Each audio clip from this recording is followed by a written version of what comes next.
بالله من الشيطان الرجيم بسم الله الرحمن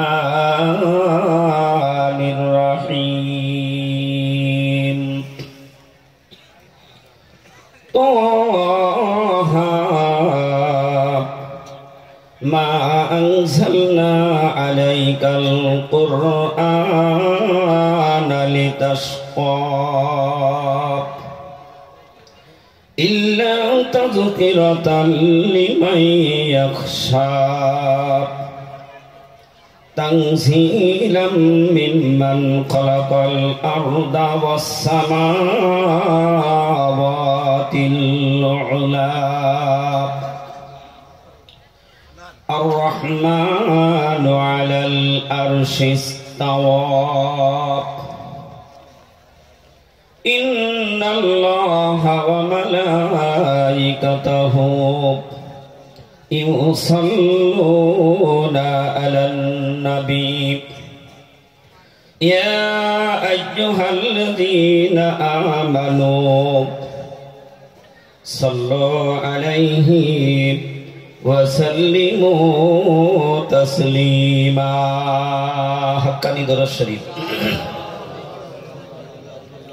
وبارك على عبدك الرسول الكريم رحمة للعالمين شافي المذنبين سيدنا مولانا نبينا محمد وعلى آله وأهل بيته وأولاده وذريته وأزواجه وأصحابه وأوليائه وأمته أجمعين كما صليت وسلمت وباركت رحمت على سيدنا إبراهيم وعلى آل سيدنا إبراهيم إنك حميد مجيد ওগো মায়ার নবী তোমায় দেখার লাগি ঘুম আসে না তো চোখে তোমারি বিরহে ওগো মায়ার নবী তোমায় দেখার লাগি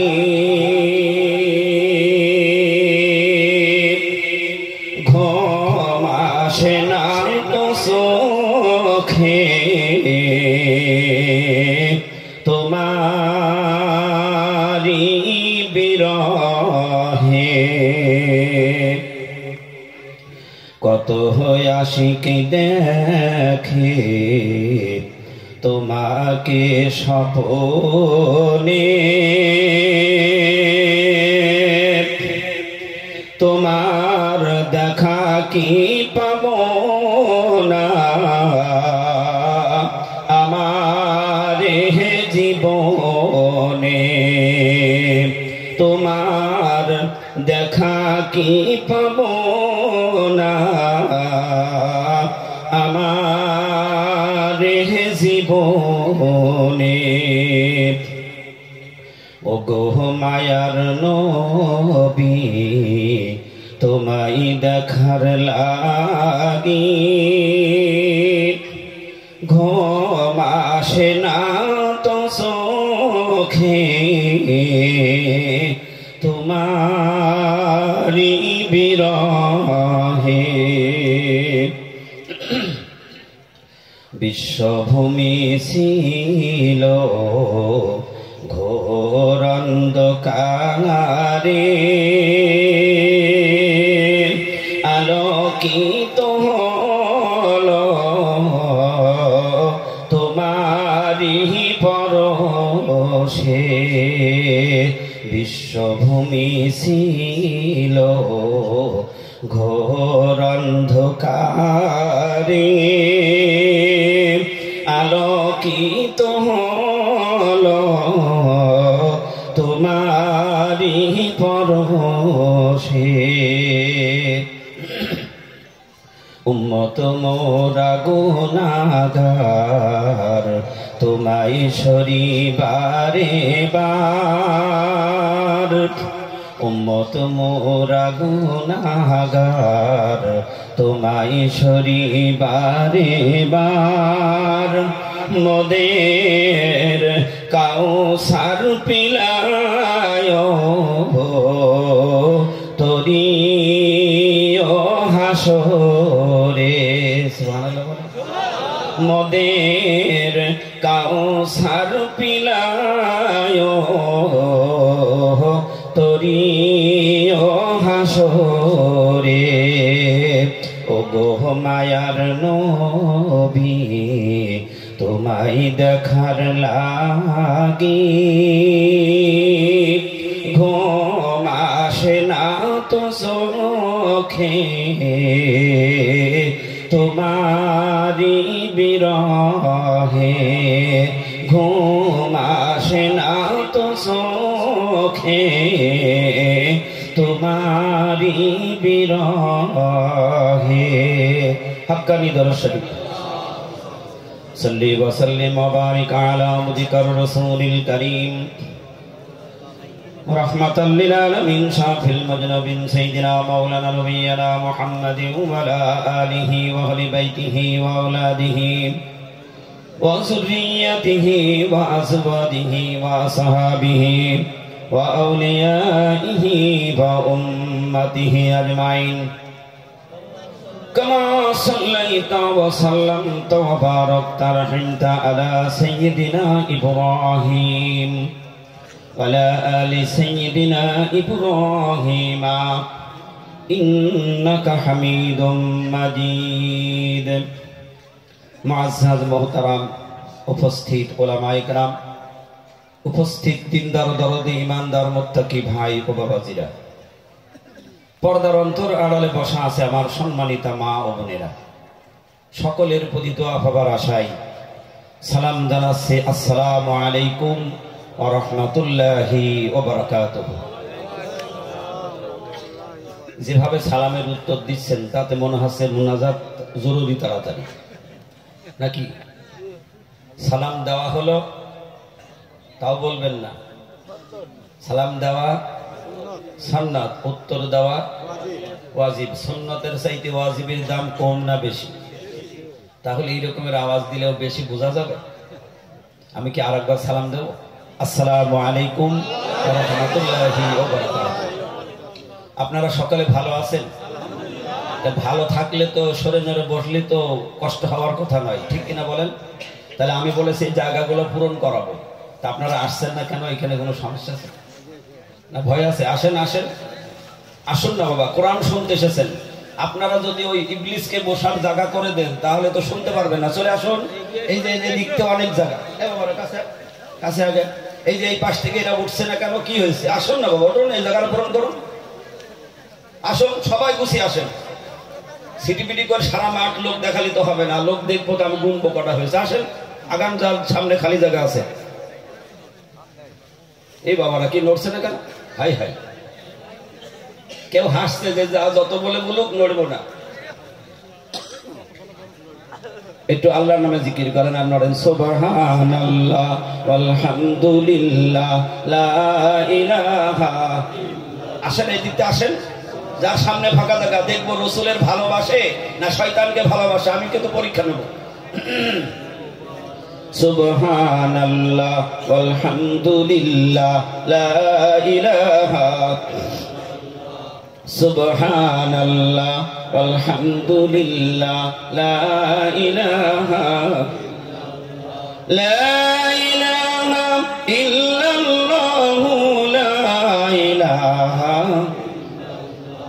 সুবহানাল্লাহ আলহামদুলিল্লাহ লা ইলাহা لا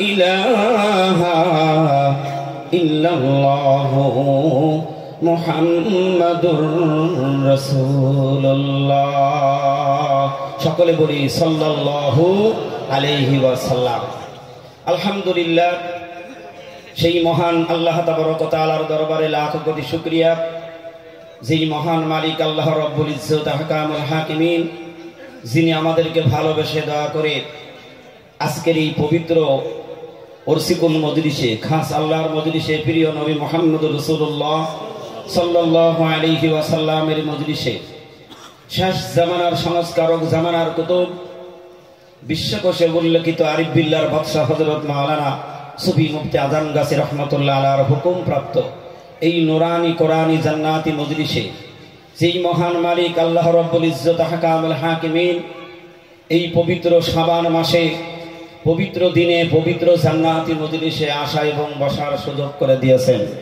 এই জন্য সকলে সেই মহান মালিক আল্লাহ রব্বুল ইজ্জত আহকামুল হাকিমিনের দরবারে কালেমাত শুকর আদায় করছি। সকলে বলি আলহামদুলিল্লাহ। আর একটু গলা ছেড়ে দিয়ে শুকরিয়া আদায় করতে হবে, জোরে বলি আলহামদুলিল্লাহ। প্রশংসা করলে খুশি হয় কে?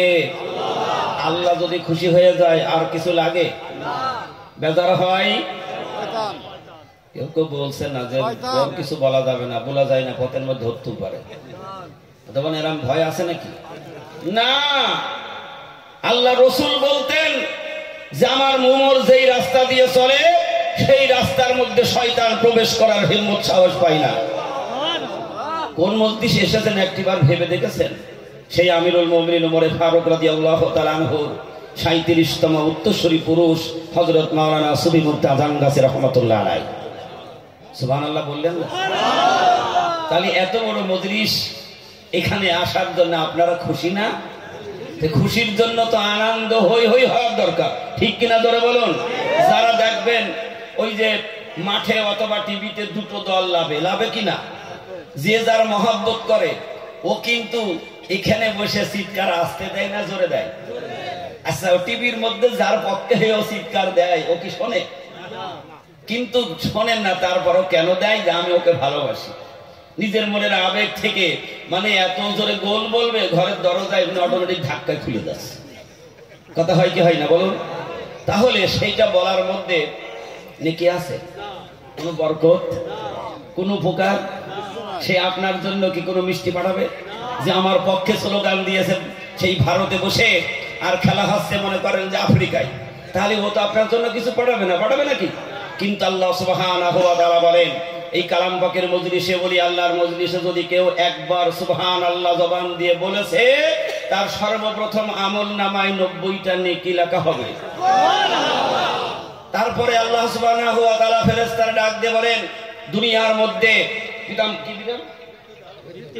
বৃত্তিহুদা ওই গ্রামে একটা বাগানের মধ্যে মজলিসে বসে তারা কারবালার ময়দানে, এটা কারবালা, হায় হায়, তাই তো কারা কারা হুসাইনের পক্ষে আর কারা কারা সীমারের পক্ষে পরীক্ষা, যেহেতু ওটা কারবালার ময়দান। সেই কারবালা না, এটা এই বৃত্তিহুদার কবরস্থান কারবালা। তো হুসাইনের পক্ষে কারা থাকবে আর কারা সীমারের পক্ষে থাকবে? যারা হুসাইনের পক্ষে উঠা চলা হাঁটাফেরা করবে না, আর যার সামনে খালি জায়গা আছে তারা জায়গাটা পূরণ করবে। আর যদি মনে করি সীমারের সাথে কিছু সম্পর্ক আছে, সে কিন্তু এখনো সামনে ১০ জায়গা নড়িনি, আমি দেখছি।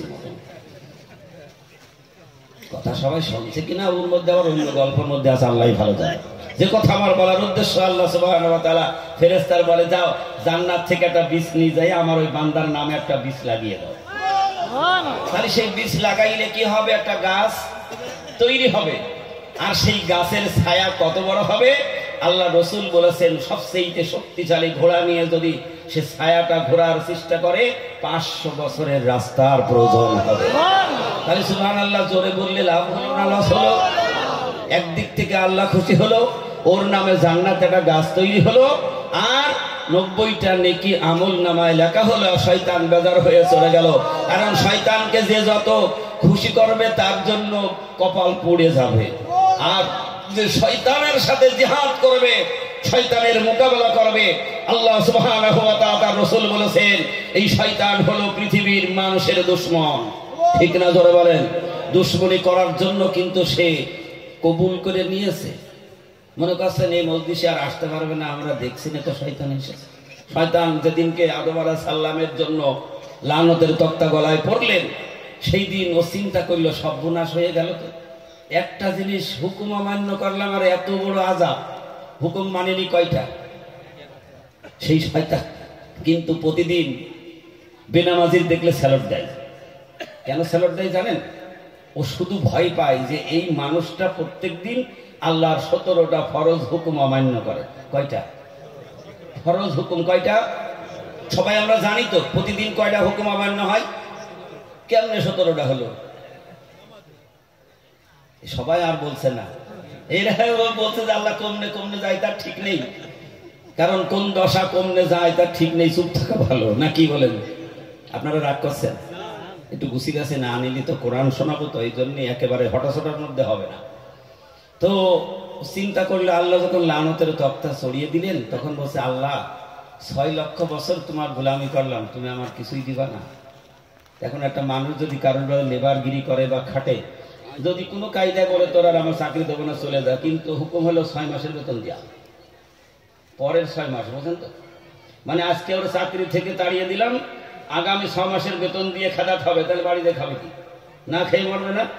এই জন্য যে যারা চাকরি করেছে ওরা বোনাস তোলে, চিনেন তো? চাকরি লাগে পেছনে কয়েকজন আছে মনে হয়, চাকরি সরকার বোনাস দেয় না, মাসে মাসে বেতন তোলে। এখন মিস্টার ইবলিস বলছে, আল্লাহ 6 লক্ষ বছর তোমার গোলামি করেছি, ওর বিনিময়ে তুমি আমার কিছু দিবা না? আল্লাহ বলছে, চাস কি? বলছে, আল্লাহ আমার 1 নম্বরের দাবি হলো কিয়ামত পর্যন্ত আমার হায়াত দিতে হবে। আল্লাহ বলছে, মঞ্জুর। ওর হায়াত কোন কত? আমাদের 14 গোষ্ঠী চলে যাবে, আর কিয়ামত পর্যন্ত বেঁচে থাকবে।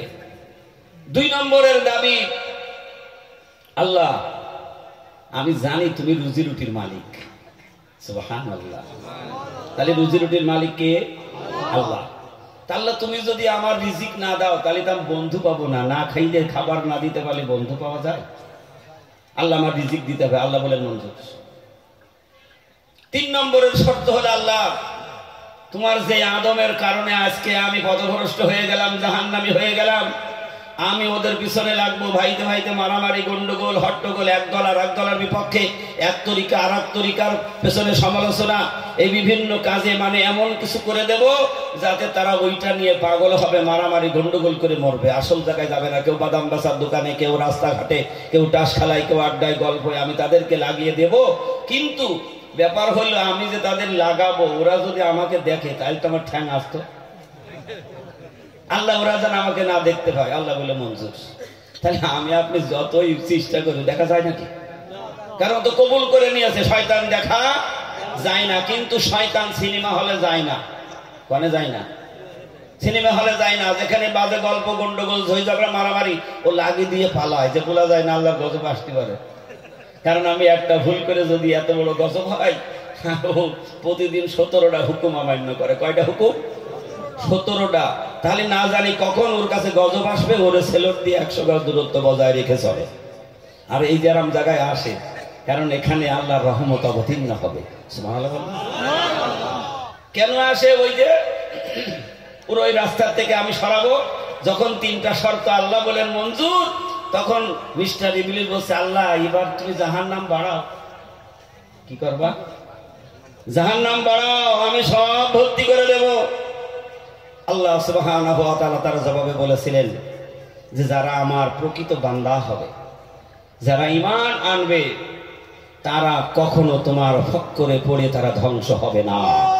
তাহলে শয়তানের ওয়াসওয়াসা থেকে বাঁচতে হলে আগে আমার আপনার ঠিক করতে হবে ঈমান। কথা বলো। ঈমান যতক্ষণ পর্যন্ত মজবুত না হবে ততক্ষণ পর্যন্ত শয়তানের হাত থেকে রেহাই পাওয়া যাবে না। এই শয়তানের হাত থেকে রেহাই পাওয়ার জন্যই আল্লাহ সুবহানাহু ওয়া তাআলা তিনি চিন্তা করলেন যে আমার আদম সন্তানের জন্য আমি যুগে যুগে পথ প্রদর্শক পাঠাবো। তাই বাবা আদম থেকে নিয়ে পর্যন্ত 1,24,000 পয়গম্বর নবী রাসূল পৃথিবীতে এসেছেন। কথা বলেন, রাগ হচ্ছে পেছনের লোকের?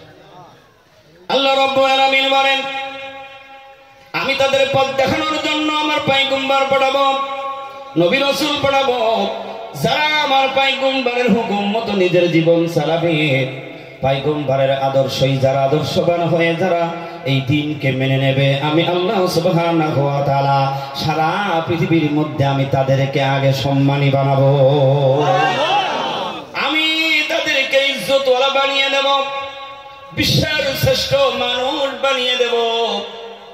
আর যারা আমার নবীকে ভরে যাবে, নবীর আদর্শ ভরে যাবে, শয়তানের অসওয়াসায় পড়ে শয়তানের পদঙ্গ অনুসরণ করবে, সে যতই বড় হোক না কেন এই পৃথিবীর থেকে লাঞ্ছিত অপমানিত হয়ে দুনিয়ার থেকে যাইতে হবে। এ কথা কার? আওয়াজ দিয়ে বলুন কার? আল্লাহ বলেন লাঞ্ছিত অপমানী হয়ে দুনিয়া থেকে যাইতে হবে। আমার আপনার পিতার নাম কি বলুন? কতবার কি করা যাবে? সারা গায়ে যদি ঘা থাকে মলম লাগাবে কোন? আমার আপনার বোঝেন না, আমরা এখানে যারা এসেছি আমরা একটা পরিবারের লোক, মুসলিম পরিবারের, ঠিক কিনা জলে বলুন? তাহলে মুসলমানের পিতা হলো ইব্রাহিম আলাইহিস সালাতু ওয়াস সালাম, আর আদি পিতা হলো বাবা আদম আলাইহিস সালাতু ওয়াস সালাম। এগুলো যদি মনে না রাখেন তা জবাব দেবেন কেন? এখন ওই যে ওই রকমের হলে তো হবে না। সামনে রমজান মাস আসছে, এখন ওই মসজিদের সামনে দিয়ে রাস্তা পিরাই এরম আছে না? না, এখন তারাবির নামাজ ইমাম সাহেব সামনে মুখ দেখা না গেল কাজ না। তো ইমাম সাহেব তো রমজান মাসে তারাবির নামাজ খুব ঘন ঘন পড়াই না? কথা বলেন না কেন? বারবার কিন্তু খুব ঘন ঘন সামি আল্লাহু লিমান হামিদা। এখন ওই দিক থেকে একজন কর্মকার ওই রাস্তা দিয়ে যাওয়া আসা করে, আমি নাম বলছি না, বুঝে নেবেন। তো এখন চিন্তা করেছে যে কোন মুসল্লির নাম, মেয়ের নাম যে সামিয়া রেখেছে, যে ইমাম সাহেব তার নাম বাড়ি উচ্চারণ করে কেন? পরের দিন সকালবেলা এক মুসল্লি দিকে বসে, শোন তোদের কার মেয়ের নাম রে? প্রত্যেক দিন এই যে দেখি মসজিদের মধ্যে শুধু সামিয়া সামিয়া কর। তো তখন বলছে যে এইটা তো আমি জানি না। আচ্ছা, ও যে জানে না তাহলে ওটা ভালো মুসল্লি? কথা বলেন না কেন? ও তো আগেই জবাব দেওয়া উচিত ছিল যে এটা তো কোনো মানুষের নাম নয়, এটা আল্লাহর প্রশংসা করা হয়, নামাজের মধ্যে হুকুম, এই জন্য শুকর গুজারি করার জন্য বলা হয় সামি আল্লাহু লিমান হামিদা। ও বলছে কেন? আমি মনে করি বোধহয় দুটো মেয়ে, একটা সামি একটা হামিদা, এই নাম বলে বোধহয়। তো বলছে তা তো আমি জানি না। এখন আরেকজন হিন্দু ভাই রাস্তা দিয়ে চলে যাচ্ছেন, একজন ভালো মুসল্লি, সে ওরে জিজ্ঞেস করছে যে ভাই তুই বলতো তোদের কার ছেলের নাম হরি রে? তো বলছে তা তো জানি না। বল কেন? তোদের সবাই তো হরি হরি বলে না? হরি নাম বলে কি বলে না? তো এখন ওই ভাই যদি না বলতে পারে তো সে একটা যে ভালো হিন্দু তার প্রমাণ হবে? যার ধর্মের মধ্যে যা আছে তাকে সেটা জানতে হবে। কথা বলেন না কেন? মুসলমানের এতটুকু ইলম অর্জন করা ফরজ। আল্লাহ রাসূল বলছেন সেটা যদি সুদূর চীন দেশেও হয় তোমাকে সেখানে গিয়ে ওটা শিখতে হবে। শুধু আল্লাহু আকবার পশ্চিমবঙ্গ মুখ করে করলেন, মাথাটা কত নিচু করলেন, এতে প্রকৃত ইমানদার হওয়া যাবে না। ওইটাকে জানতে হবে। তা আমার আপনার জাতির পিতা হলো ইব্রাহিম আলাইহিস সালাতু ওয়াস সালাম, মনে রাখতে হবে কিন্তু। মুসলমানের পিতা হলো ইব্রাহিম আলাইহিস সালাতু ওয়াস সালাম। তো যারা পয়গম্বরকে মেনেছে তারা তো শ্রেষ্ঠত্ব পেয়েছেন, আর যারা মানে নাই তারা লাঞ্ছিত অপমানিত হয়ে দুনিয়া থেকে বিদায় নিল। ঠিক না বে ঠিক? নমরুদ কার পিছনে লেগেছিলেন? ইব্রাহিম আলাইহিস সালাতু ওয়াস সালামকে মানে নাই, পয়গম্বর বলে স্বীকার করতে পারে নাই। না মানার কারণে সে জুতা পিটা খাইয়ে দুনিয়া থেকে গেছে। ইতিহাস আমি সেদিকে যাইতে চাচ্ছি না। সে কি করেছে? জুতা পিটা। জুতা পিটা ছিলেন কেন? জুতা পিটলেন সে পয়গম্বরকে খতম করার আগে আল্লাহকে শেষ করবে।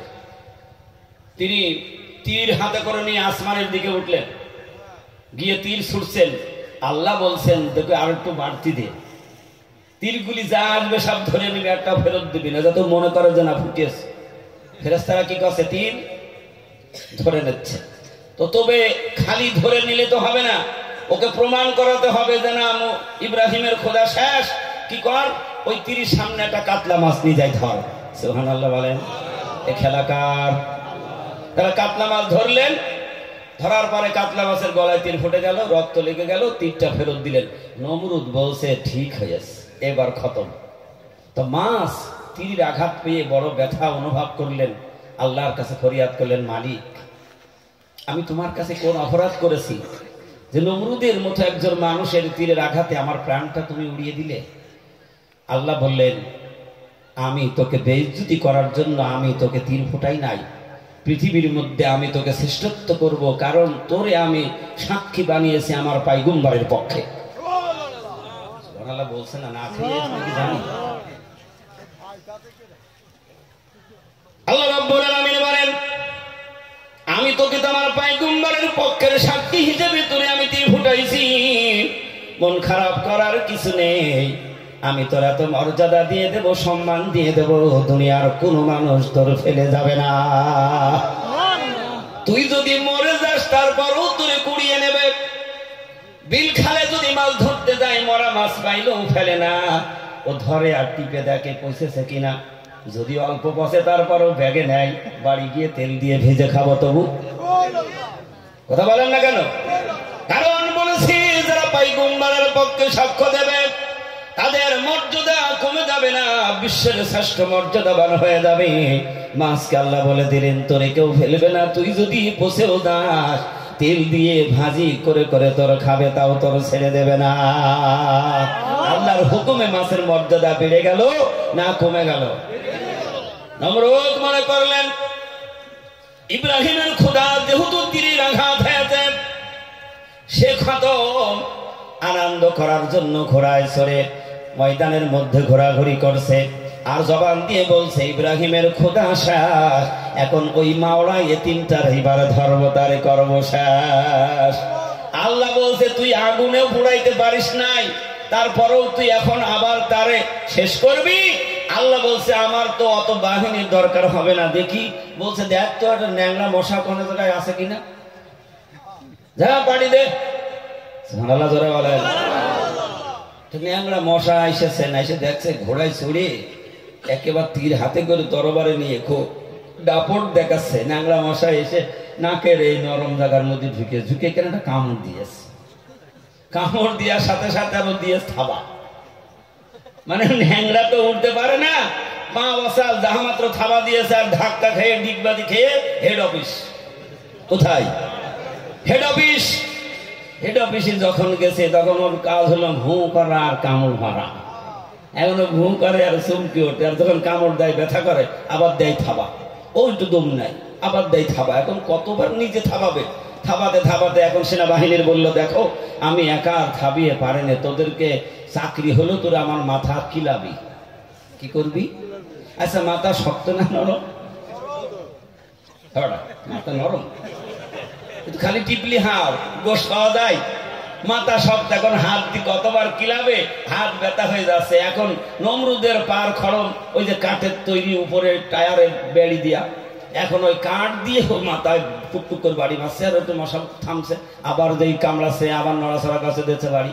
ওরকম করতে করতে রাগ হয়ে গিয়েছে, কত মায়ের গরুর মধ্যে কি রয়েছে, এক জন্মের দিয়ে একটা দিয়ে দিয়েছে। সুবহানাল্লাহ যারা বলেন। তার নিজের পায়ের জুতা দিয়ে জন্মের বাড়ি দিয়ে দিয়েছে, এক আঘাতে কুপকাত, বেশি ভিড় না।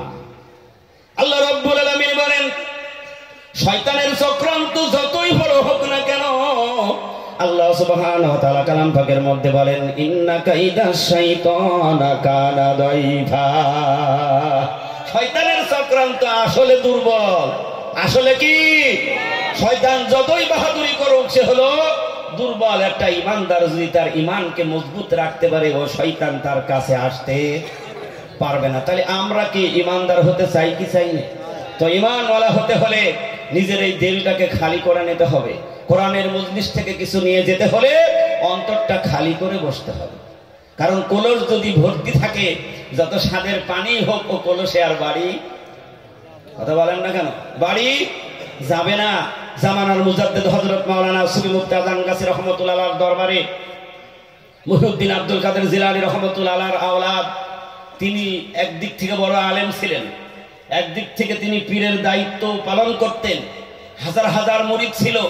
কিন্তু তিনি স্বপ্নে ইলহাম দেখছেন যে হে ইদ্রিস, তুমি যদি প্রকৃত আল্লাহর ওলিকে পাইতে চাও তাহলে বাগমারি চলে যাও। সুবহানাল্লাহ বলা বাদ দিয়েছ কেন? তুমি বাগমারি যাও। সেদিন থাকলেন, পরে আবার দেখলেন, আবার বলছে যাও বাগমারি যাও, কারণ ওখানে আমার একজন মাহবুব বান্দা আছে, ওই ফকিরের কাছে যাও, তুমি কিছু এলেন যদি জানতে চাও। ইদ্রিস রহমাতুল্লাহ আলাইহি তিনি বাগবাড়ি রওনা করলেন। মানিকতলায় এসে বাগবাড়ি বাজারে নামার পরে উনি আল্লাহর সম্মানের খাতিরে তিনি পায়ের জুতাটা খুলে বগলের মধ্যে নিলেন। আওয়াজ দিয়ে বলুন সুবহানাল্লাহ। সম্মান ইজ্জত দেওয়ার মালিক আল্লাহ। যারা বড়কে সম্মানী করে আল্লাহ তাদের সম্মান বাড়িয়ে দেয়, যারা ছোটদেরকে স্নেহ করে আল্লাহ তার ইজ্জতওয়ালা বানিয়ে দেয়। সুবহানাল্লাহ বলবেন না? ওই আল্লাহর খাতিরে পায়ের জুতা খুলে ফেলেছে। সুবি মুক্তাদান গাছ রহমাতুল্লাহ আলাইহির সামনে যখন ইদ্রিস রহমাতুল্লাহ আলাইহি এসে ছাত্রর মতো মাথা নিচু করে বসে গেল, কামেল ওলি আল্লাহ বললেন, বাবা তুমি অত বড় পীরের আওলাদ, তুমি বড় আলেম, কে এত কিতাবি এলেম তুমি অর্জন করেছো, তুমি এই ফকিরের দরবারে এসেছো। তুমি যে দরবারে এসেছো তোমার ওই কিতাবের জ্ঞান, তোমার ওই এলেম তুমি সাথে করে এনেছো না, ওইটা কোথায় কিভাবে অবস্থায় রেখেছো? ইদ্রিস রহমাতুল্লাহ আলাইহি বলেছিলেন, হুজুর আমার কিতাব আমার আলমারির তাকে আমি খালি হাতে আপনার দরবারে। এই জন্য কিছু পাইতে হলে অন্তরটা খালি করে নিয়ে মুর্শিদের দরবারে আসতে হবে। আর এই ওলি আল্লাহর মজলিসে কালাম পাক যদি কিছু নিতে হয় অন্তরটা খালি করে দিল আর মন ওইখানে রুজু করে বসতে হবে। আপনি এখানে বসেছেন, মাথার মন আপনার বাড়ি, বিবির দিকে যে বাড়ি কি করছে কিছু ভুলেও আসলাম না, এরম যদি তাল বাহানা করা হয় কিছু ভিতরে যাবে না। কোরআন শুনতে হবে, দিলের কান লাগায় শুনতে হবে। আমি ঠিক সেই জায়গার কিছু আয়াত কারিমা তেলাওয়াত করেছি। আল্লাহ রাব্বুল আলামিন 1,24,000 পয়গম্বর প্রেরণ করলেন। শেষ নবী মুহাম্মদুর রাসূলুল্লাহ সাল্লাল্লাহু আলাইহি ওয়াসাল্লাম পৃথিবীতে আসলেন, দিনের দাওয়াত দেওয়া শুরু করলেন। আবু জেহেল চিন্তা করলেন, সর্বনাশ, এতিম মানুষ, অসহায় মানুষ, ঘর নেই বাড়ি নেই, কিন্তু সে যে কাজ করছে মানুষ তো তার পক্ষে বেশি হয়ে যাবে। কারণ এ বাহিনী হলো কার? যারা ইমানদার এই বাহিনী হলো আল্লাহর, আর যারা ইমান থেকে দূরে সরে যাবে তারা হলো শয়তানের অনুসারী। কার অনুসারী? রাগ করেন না যারা আপনারা আপনাদের বলছেন বুঝার জন্য বলি। কারণ যারা আল্লাহ আল্লাহ রসুলকে মানে না তাদের মধ্যে কোনো ইমানে নূর থাকতে পারে না, আর ওই মানুষটা হলো শয়তানের অনুসারী। কথা বলেন ঠিক না বেঠিক? এই জন্য আল্লাহ সুবহানাহু ওয়া তাআলা ইমানদারকে বলেছেন, তুমি ইমানদার তারপরও ভয় করো আমি আল্লাহ। কেন? তোমাকে আরো মজবুত করার জন্য আল্লাহ বলছেন, ইয়া আইয়ুহাল্লাযীনা আমানুত্তাকুল্লাহ, হে ইমানদাররা তোমরা কি করো? আমি আল্লাহকে ভয় করো। কাকে? তাহলে শয়তানের ভয় করা যাবে?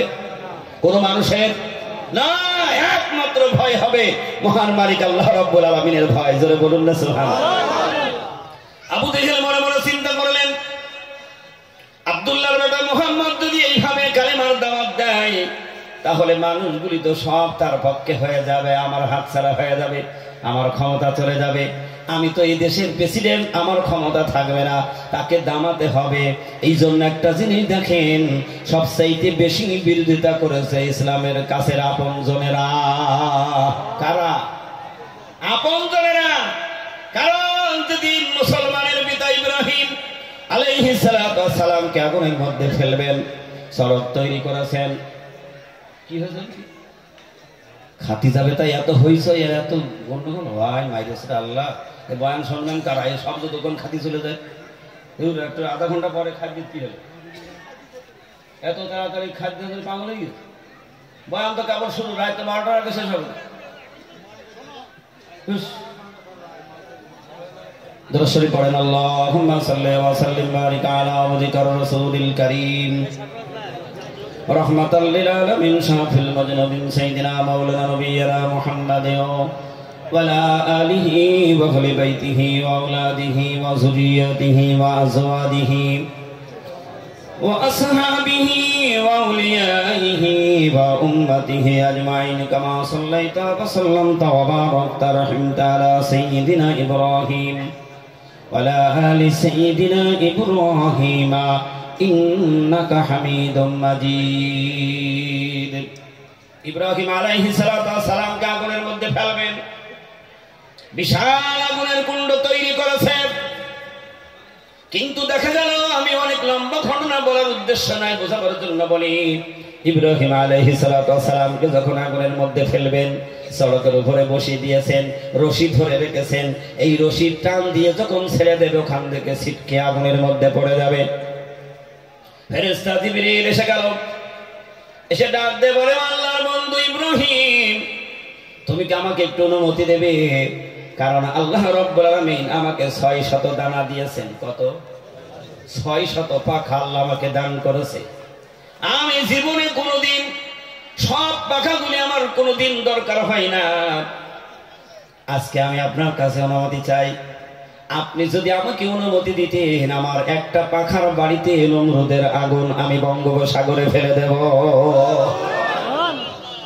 মুসলমানের পিতা, জাতির পিতা ইব্রাহিম আলাইহিস সালাতু ওয়াস সালাম বললেন, ও জিবরিল, তুমি কার কাছে কোন কথা শোনাইতেছো? তুমি কি জানো আমি এমন কোন মালিকের ইবাদত করি না সেই মালিক আমাকে চোখে দেখে না? সুবহানাল্লাহ। আমি এমন কোন প্রভুর প্রশংসা করি না যিনি তার কান দিয়ে শোনে না। ও জিবরিল, একবার নমরুদের আগুনে পোড়ার মধ্যে কি আছে না আছে আমি জানি না, কিন্তু আমার আল্লাহ যদি আমাকে বারবার যদি আগুনে পোড়ায় আর এতে যদি আমার আল্লাহ খুশি থাকে, আমি একবার নয় 1000 বার এরকমের আগুনে পড়তে রাজি। তবু আমি তোমার কাছে সাহায্য চাবো না।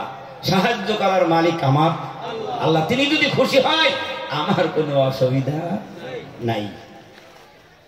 ঠিক ওই মুহূর্তে ইব্রাহিম আলাইহিস সালাতু ওয়াস সালাম লক্ষ্য করে দেখলেন যে দুনিয়ার সন্তানের জন্য বাবা মা ভালোবাসা দেখায়, মায়া করে, বাবা মা সাহায্য করে। কথা বলেন না কেন? সন্তান যতই খারাপ হোক না কেন বাবা মা কিন্তু সন্তানকে ছাড়ে না, সাহায্য করে। শুধু বাবা মা নয়, দেখবেন একটা কুত্তাও তার বাচ্চা ফেলে পালায় না। ঠিক না বেঠিক? কষ্ট হচ্ছে আপনাদের? আপনারা রাগ করছেন না? আপনারা ওদিকে যাবেন, একটু পরে যান, ওরা আসলে তারপর যান, আমি নিষেধ করবো না কাউরে। ইব্রাহিম আলাইহিস সালাতু ওয়াস সালাম পিছনের দিকে একটু নজর করলেন, দেখলেন হায় রে, মনে করেছি মনে হয় আমার বাবা আজর মনে হয় আমার শত্রুতা নাও করতে পারে, কারণ আমি তার সন্তান। কিন্তু তাকিয়ে দেখলেন যে মেন রশি হলো আজরের হাতে। কার হাতে? আজরের হাতে। তাই তিনি আল্লাহ আল্লাহ রসুল পয়গম্বর তিনি বলেছেন, এই ইসলামের সবচাইতে বেশি শত্রুতা করেছে আপনজনে। রসুলের সাথে যে বিরোধিতা করেছিল সেও তো চাচা। ঠিক কিনা জোরে বলে? তিনি দেখলেন নিজের পিতা যখন আমার বিপক্ষে, আমি আর ফেরেশতার কাছে কিছু বলি কেমনে? চুপ রয়ে গেলেন, কোনো টেনশন করে না, কোনো ভয় ভীতি তার অন্তরের মধ্যে কাজ করে না। কারণ তার মনের মধ্যে কি যে আমার আল্লাহ আগুনে নিশ্চয় আমাকে পুড়িয়ে মারবে না। সড়ক থেকে আগুনের মধ্যে ফেলে দিচ্ছেন, কারণ শরীরের পোশাক তো খুলে নিয়েছে। কি করেছে? পোশাক খুলে নিয়েছে। নমরুদ মনে করেছে ওই পোশাকের মধ্যে কোনো কারামত থাকতেও পারে, কারণ তার আগুনে পড়াবে না, পোশাকটা খুলে নাও। যখন সড়ক থেকে ছেড়ে দিয়েছে আগুনের কুণ্ডের মধ্যে পড়বেন, আল্লাহ রাব্বুল আলামিন জিবরিলকে ডাক দিয়ে বলল, জিবরিল যা যা জান্নাতি পোশাক নিয়ে আমার খলিলের কাছে হাজির হয়ে যা, যেন আগুনের মধ্যে পড়ার আগেই তুই পোশাকটা পরিয়ে দিবি। সুবহানাল্লাহ বলেন। জিবরিল সাথে সাথে পোশাক নিয়ে এক টান দিলেন, সব ডানা ছেড়ে দিয়েছে। সুবহানাল্লাহ জোরে বলেন।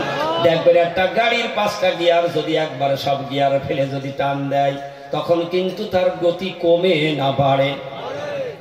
জিবরিল ফেরেশতা তার সব গিয়ার ফেলে দিয়েছে। সুবহানাল্লাহ জোরে বলেন। এক টান দিয়ে ইব্রাহিম পড়ার আগে জান্নাতি পোশাক পরিয়ে দিলেন। তিনি যেহেতু উলঙ্গ করে নিয়েছে, আগুনের মধ্যে পড়ে গিয়ে কোনো টেনশন নাই, কোনো ভয় নাই, কোনো চিন্তা নাই। ইব্রাহিম আলাইহিস সালাতু ওয়াস সালাম আগুনের মধ্যে নিচে গিয়ে মহান মালিক আল্লাহর নামের তাসবিহ শুরু করে দিয়েছেন। যেই তাসবিহ তিনি ওখানে পড়েছিলেন সেই কালেমার তাসবিহ সুফি মুফতি আজম গাছ রহমাতুল্লাহ আলাইহি আমাদের ওজিফার মধ্যে দিয়েছেন।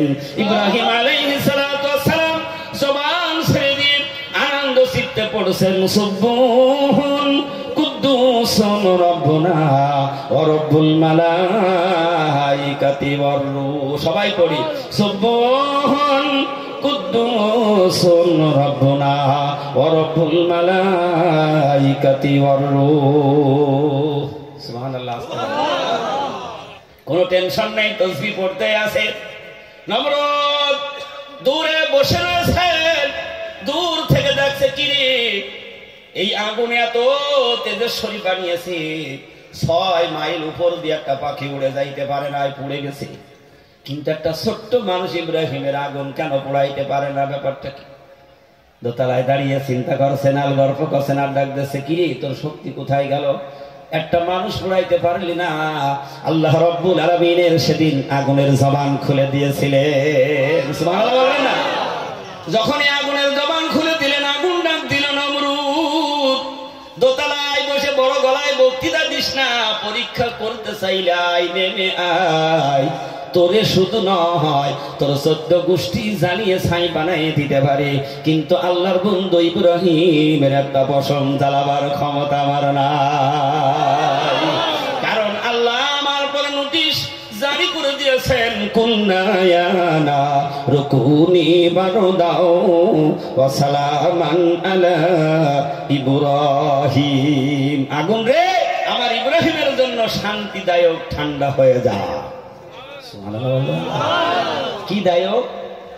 তাহলে ইব্রাহিমের মধ্যে যেই জিনিসটাই কাজ করছো সেই জিনিসটার নাম কি? মৌলানা সাহেব একটু বলে দেন না, সেই জিনিসটার নাম কি? ঈমান। ঈমান, ঈমান। যার মধ্যে ঈমান আছে সে শুধু ভয় করবে আল্লাহ, আর কোনো কিছুর কাছে ভয় আল্লাহ সুবহানাহু ওয়া তাআলা। এই জন্য তো ওলি আল্লাহর পক্ষে দলিল দিয়েছেন, আলা ইন্না আউলিয়া আল্লাহি লা খাউফুন আলাইহিম ওয়া লা হুম ইয়াহজানুন। আল্লাহ বলেন খবরদার দুনিয়ার মানুষ, নিশ্চয় আমার বন্ধু যারা, আউলিয়া যারা, লা খাউফুন আলাইহিম ওয়া লা হুম ইয়াহজানুন, তাদের কোনো ভয় ডর কোনো চিন্তা নেই। তার কারণটা কি? আল্লাহ সুবহানাহু ওয়া তাআলা সূরা ইউনূসের আবার 63 নম্বর আয়াতের মধ্যে প্রমাণ করিয়ে দিলেন। কারণ আমার বন্ধুরা আল্লাযীনা আমানু ওয়া কানু ইয়াত্তাকুন, কারণ আমার ওই সকল বন্ধুরা তারা হইল একের ঈমানদার। তাহলে আল্লাহকে পাইতে হলে, রাসূলের মহব্বত ভালোবাসা যদি তৈরি করতে হয়, আগে ঠিক করতে হবে কি? ঈমান। উল্টো পাল্টা করলে তো বিভ্রাট হয়ে যাবে। আগে কি? ঈমান হলো এক। ঈমান, ঈমান হলো, মনে রাখতে হবে, ঈমান হলো এক। যার এক আছে তার সংখ্যা বসাইলে কাজে লাগে, আর যার এক নেই যত সংখ্যা বসিয়ে দিন কোনো শব্দ আসবে? যদি 100টা সৈন্য বসানো হয়, তার এক নেই, ওর কি বলবে?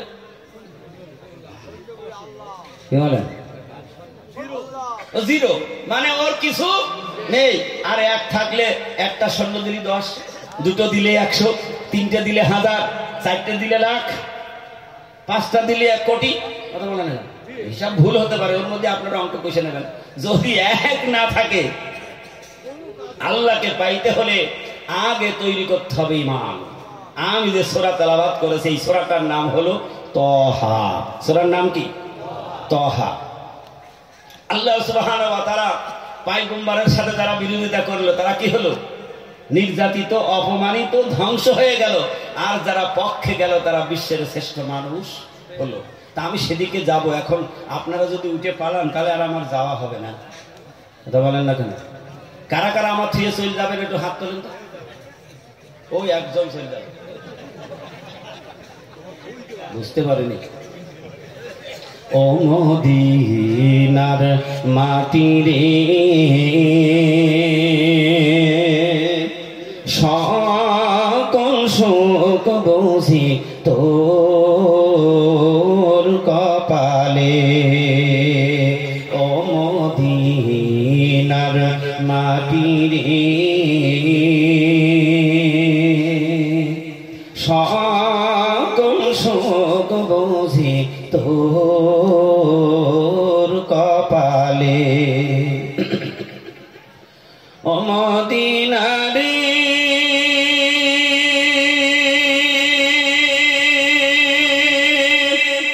তোর বুকে আমার নবী যার তার তরে সৃষ্টি হইল ত্রিভুবন।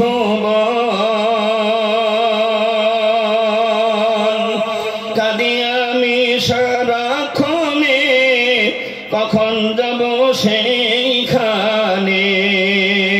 কাঁদি আমি সারাক্ষণে, কখন যাব সেইখানে। সহেনা সহেনায়ার পরানে, ও মদিনার মাটি রে,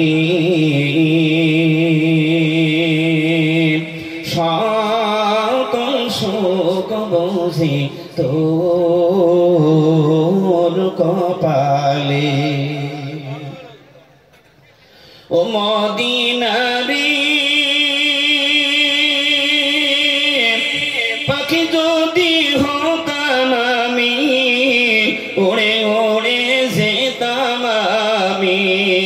থাকিত না মনে কোনো বেদনা,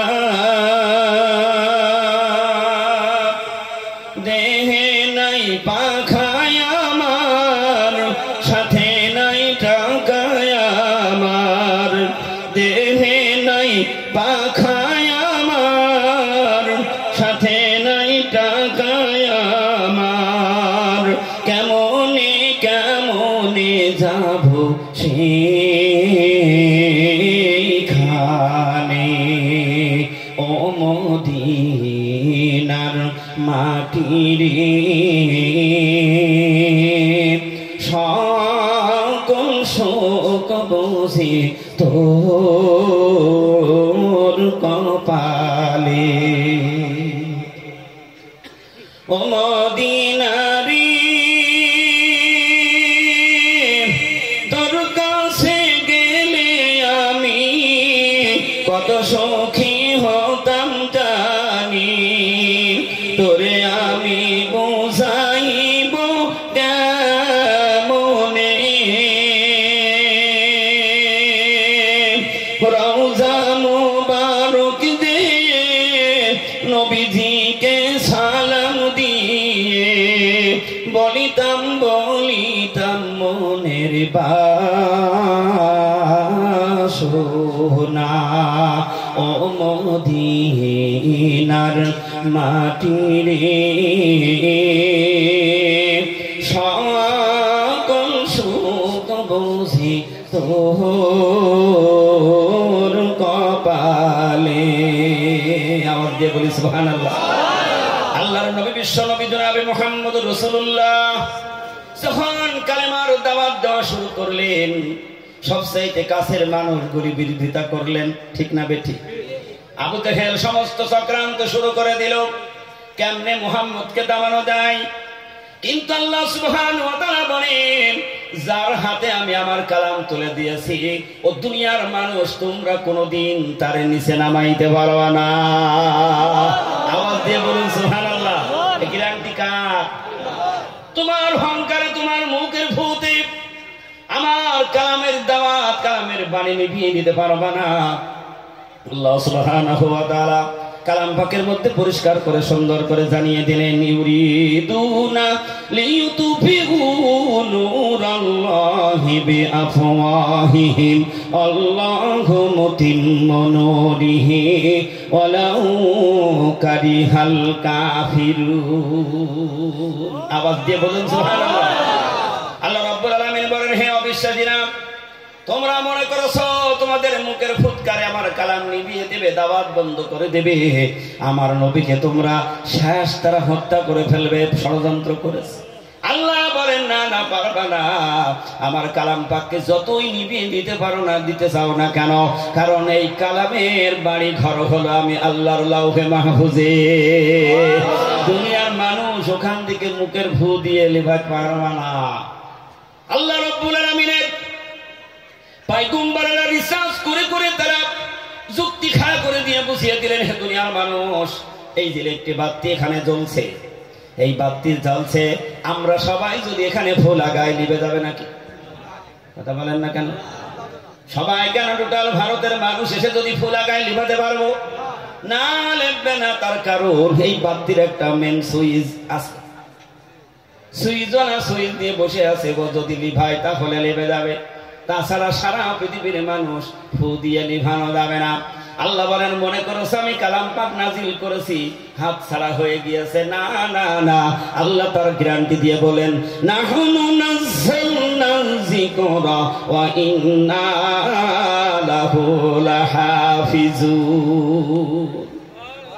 আল্লাহ রাব্বুল আলামিন বলেন হে দুনিয়ার মানুষ, কুরআন নাজিল করেছে আমি আল্লাহ, আর এর সবটুকু সংরক্ষণের দায়িত্ব আমি আল্লাহ আমার নিজ হাতে রেখেছি। এই জন্য আল্লাহ সুবহানাহু ওয়া তাআলা বান্দার কলমের মধ্যে এমন একটি নূর পয়দা করে দিয়েছে, 7 বছর 5 বছরের সন্তান তারা কালাম পাক মুখস্থ করে ফেলে। আর পৃথিবীর কোন পুস্তক মুখস্থ করতে পেরেছে কোন গ্যারান্টি আছে? ইংলিশের টিচার, বড় দার্শনিক, বৈজ্ঞানিক, কবি সম্রাট, কিন্তু দেখা যাচ্ছে সে যে পড়ে বৈজ্ঞানিক হয়েছে মুখস্থ বলতে পারবে না। পারবে নাকি? ইংলিশের শিক্ষক, ভাইস চ্যান্সেলর, ইংলিশের অফিসার যদি বলা হয় তুমি যে বই পড়েছো সে বইটা তো শোনা পারবে? কিন্তু একটা ছোট্ট বাচ্চা সূরা ফাতিহা থেকে নাস পর্যন্ত 6666 আয়াতে কারিমা হুবহু বলে দেবে, তাহলে ওর সংরক্ষণ কে করেছে? আওয়াজ দিয়ে বলুন কে করেছে? তাহলে এখনো সেই কালাম পাক কিয়ামত পর্যন্ত থাকবে। তাহলে কিয়ামত পর্যন্ত যদি কালাম পাক থাকে, হাক্কানি আঞ্জুমান আজান গাছী রহমাতুল্লাহর দরবার কিয়ামত পর্যন্ত চলবে। সুবহানাল্লাহ বলবেন না? আর এই দরবারের প্রকৃত নূর কিয়ামত পর্যন্ত মানুষ কবর গিয়েও পাইতে থাকবে। কারণ এই যে ঈশার নামাজের পরে আপনাদের সম্মানিত নুরুল ইসলাম ভাই মাওলানা সাহেব তিনি বয়ানের মধ্যে যে দোয়া করলেন, ওজিফার মধ্যে কি দোয়া করলেন? ইলাহি রহমত জিয়াদা করো, যিনি এই ওজিফা পড়েছেন এবং দুনিয়া ছেড়ে চলে গিয়েছেন তার রূহ মুবারকে হাদিয়াটুকু পৌঁছে দাও। সুবহানাল্লাহ।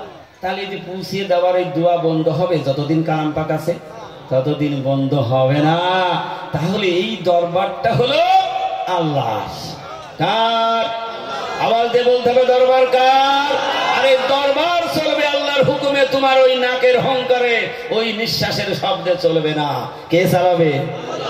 আজান গাছী রহমতুল্লাহ আলাইহি থেকে পর্যন্ত পঞ্চম, আজকে 5 ও কামেল মুর্শিদ সেই একই ধারায় একই নিয়মে দরবারটাকে চালিয়ে যাচ্ছে। সুবহানাল্লাহ বলবেন না? এই জন্য মেন দরকার হলো ঈমান। আল্লাহ রাসূল যখন দাওয়াতের কাজ করলেন, আবু জেহেল চিন্তা করলেন তাকে কি করে দামাতে হবে। হঠাৎ একদিন তিনি ঘোষণা দিলেন, যে ব্যক্তি মুহাম্মদের মাথা এনে দিতে পারবে তার 100টা উট দেওয়া হবে। আচ্ছা, উটের দাম কম না বেশি? কথা বলেন না কেন? সেই জামানায় যদিও সস্তা ছিল, সেই জামানার টাকারও মূল্য ছিল। আগে 10 টাকায় 1 বিঘে জমি কিনেছে, এমন এক সময় গেছে নাকি? এখন 1 শতকের দাম 10 লক্ষ টাকা। তাহলে ওই সময় টাকা ইনকাম করতেও কষ্ট ছিল, এখন ইনকাম বেশি, দাম বেশি, তাতে কি হয়েছে? একই তো, ঠিক কিনা বলো? তো চিন্তা করলো, সবাই চিন্তা করছে 100 উট তো নেবো, যদি না কাটতে পারি, মাথা যদি না আনতে পারি। তার মধ্যে একজন শক্তিশালী মানুষ দাঁড়িয়ে গেলেন, তার নাম কি? তার নাম কি? ওমর। ওমর দাঁড়িয়ে গেলেন তরবারি নিয়ে, ঝংকার দিয়ে বললেন, আবু জেহেল 100 উট দেবে তো? বলে হ্যাঁ দেবো। বলে আমি মাথা এনে দিচ্ছি। বলে আমি? তরবারি নিয়ে রওনা করেছেন, চলে যাচ্ছেন পথের মাঝ বরাবর। ওই দিক থেকে একজন আল্লাহ রসুলের জলিল কদর সাহাবী চলে আসছে। সুবহানাল্লাহ বলবেন না? আমার ঘটনা বলার উদ্দেশ্য না, খুলে বুঝাবার জন্য বলছি। তিনি হলেন নবীজির কাছে কালেমা গ্রহণ করেছেন, জলিল কদর সাহাবী চলে আসছেন। এসে দেখছেন হঠাৎ উমরের সামনে দেখা, হঠাৎ করে বলছে, উমর দাঁড়াও, কি খবর? বলে বাধা দিও না, সব। বলে কেন, কি হয়েছে? তুমি শোনোনি আজকে 100 উটের বিনিময় ওই মোহাম্মদের মাথা আনতে পারলে 100 উট পাওয়া যাবে? আর তুমি শোনোনি এই ঘোষণা? শোনোনি রাষ্ট্রপক্ষের ঘোষণা? তুমি শোনোনি? দাঁড়া, একটু দাঁড়া। চলার একটা গতি। হঠাৎ করে যদি একটা গাড়ি, চলন্ত গাড়ির ব্রেক করা হয়, সেই গাড়ি ভালো থাকে না গাড়ির সমস্যা হয়? সব গতি নষ্ট হয়ে যায় কিনা? গিয়ার ফিয়ার ঝরিয়ে দেখবেন, হঠাৎ করে যারা মোটরসাইকেল চালায়, হঠাৎ করে গিয়ার মেয়ার কিছু করেনি, যদি ব্রেক মেরে ফেলেছে আর গিয়ার মেয়ার সব হুটো পাটা হয়ে যায়, হট করে গাড়ি বন্ধ হয় না অনেক সময়? মোটরসাইকেলের একটা গিয়ার নামানি আজমকা ব্রেক মারবেন, দেখবেন গাড়ি বন্ধ, ইঞ্জিন বন্ধ হয়ে যায়। আবার গিয়ার মেয়ার চেঞ্জ করে আস্তে আস্তে আবার চালু করতে হয়। কথা বলেন না কেন? বাবা খালি হুয়াজ তো করি না, ওসবই তো একদিন না ছাড়া হয় না। এখন ওমরকে ধাক্কা দিয়ে দাঁড় করিয়ে দিলেন, বুকের সাথে আড়াল করে দাঁড়ালেন। ওমর দাঁড়ান না, শোনো কি বলে, আমি মুহাম্মদের মাথা আনতেছি। তখন তো রসুল বলে নাই, কারণ ওর মধ্যে কি নেই, কি নেই, ইমান নেই। তুমি যার মাথা আনতে যাচ্ছ সেই মাথা তো তোমার ঘর পর্যন্ত পৌঁছে গিয়েছে। বলে কি? বলে তোমার শুনেছো তোমার ওই বোন আর ভগ্নিপতি তারা তো তার কাছে কালেমা গ্রহণ করে ইসলাম কবুল করে ফেলেছে। উমর বলছে সব বোন আর তাহলে আগে ঘর ঠাকাবো না উঠে ঠাকাবো? কি করলেন উমর? দাঁড়িয়ে গেলেন, মোড় ঘুরে গেল, বোনের বাড়ির দিকে রওনা করলেন। সুবহানাল্লাহ জোরে বলুন, আর একটু জোরে বলুন সুবহানাল্লাহ। কারণ উমরের সামনে ওই ধাক্কাটা কার পক্ষ থেকে এসেছে? আল্লাহ সুবহানাহু ওয়া তাআলার পক্ষ থেকে এসেছেন। আর যিনি দাঁড়িয়ে ধাক্কা দিয়েছেন তিনি বিশ্বনবী মুহাম্মদ রাসূলুল্লাহ জলিল কদর সাহাবী, যার নাম খান আল্লাহ ডেকেছেন রাদিয়াল্লাহু তাআলা আনহু ওয়া রাদু আনহু, যার প্রতি আল্লাহ সর্বক্ষণ রাজি এবং খুশি। তারা আল্লাহর মনোনীত বান্দার সাথে তাস লেগে গেল, উমরের মোড় ঘুরে গেল। এই জন্য জালালউদ্দিন রুমি রহমাতুল্লাহ আলাইহি বলেন, সোহবতে সালে তুরা সালে কুনাব, সোহবতে তলে তোরা তলে কুনাব। কোন মানুষের সাথে যদি সৎ সঙ্গ যদি লেগে যায় ওই মানুষটা তখন ভালো হয়ে যায়। এই জন্য সোহবতটা বড় জিনিস। ঘুরে গেলেন, বোনের বাড়ির কিনারে চলে গিয়েছে, কিন্তু বোন তো খবর জানে না যে আমার ভাই ওমর আজকে আমার বাড়ি আসবে। আল্লাহর কালামের একটা সেপ্টা পাতা নিয়েছেন, তাল পাতার মধ্যে লিখে নিয়েছেন যাতে করে ভুলে না যায়। লিখে নিয়ে ঘরে আনন্দ করে বোন তেলাওয়াত করছে, তোহা মা আনজালনা আলাইকাল কুরআনা লিতাশকা।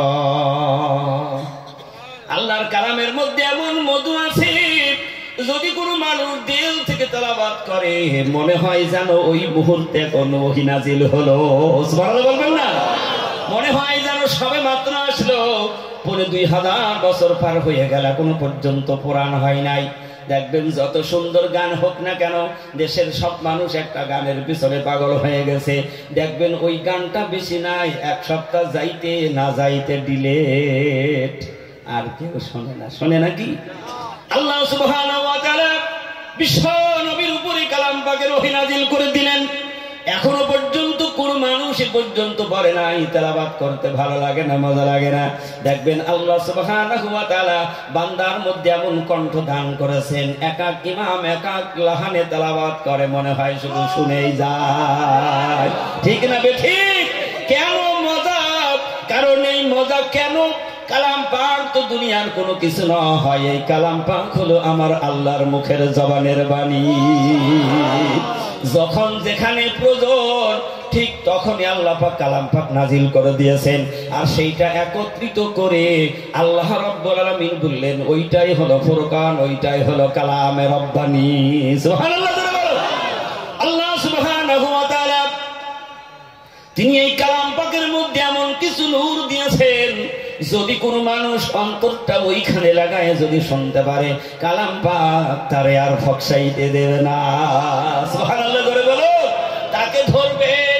কারণের মধ্যে আল্লাহর প্রদত্ত চুম্বক আছে, যদি অন্তর সে ওখানে লাগায় তারে ধরে ফেলবে। উমর নিস্তব্ধ হয়ে দাঁড়িয়ে গিয়েছেন, মনটা খালি করে নিয়ে, কি রে কি বলছে আমার বোন, কোথা থেকে কি শিখেছে? কারণ আগ পর্যন্ত তো এই মধুর কণ্ঠের তেলাওয়াত আর শুনিনি। আর আল্লাহ উমরে বাঁচানোর জন্য বোনের কণ্ঠের মধ্যে এমন জাদুকারী কণ্ঠ দিয়েছে, উমর ব্রেক করে স্তব্ধ হয়ে ঘরের পিছনে খাড়া। ওমর মনে মনে চিন্তা করলো, কি আমার বোন বলছে নাকি? কারণ যার মধ্যে বুঝার জ্ঞান আছে ওকে যদি কিছু বলা হয় সে বুঝতে পারে, আর যার বুঝার জ্ঞান নেই সারাদিন ভগর ভগর করলেও বুঝবে। কথা বলেন না, কেন বুঝবে? একটা হুজুর যদি আরবিতে গালি দেয় সাধারণ মানুষ মনে করবে মনে হয় দোয়া করছে। কথা বলেন না কেন? আপনার ইংলিশে স্বাগতম মারহাবা জানাবে, কিন্তু আপনি মনে করবেন মনে হয় গালি দিচ্ছে। কিন্তু যারা বোঝে আর জানে তারা কিন্তু সেইটার প্রতি তাদের আশিক হয়ে যায়। কারণ আরবের মানুষের ভাষা কি?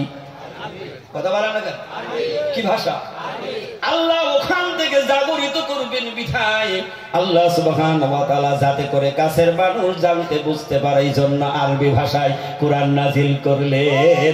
আর আল্লাহ ওর মধ্যে এমন নিয়ামতে পরিপূর্ণ করে দিলেন সে যে ভাষার মানুষ হোক না কেন কোরআন পড়তে কোনো অসুবিধা হয় না।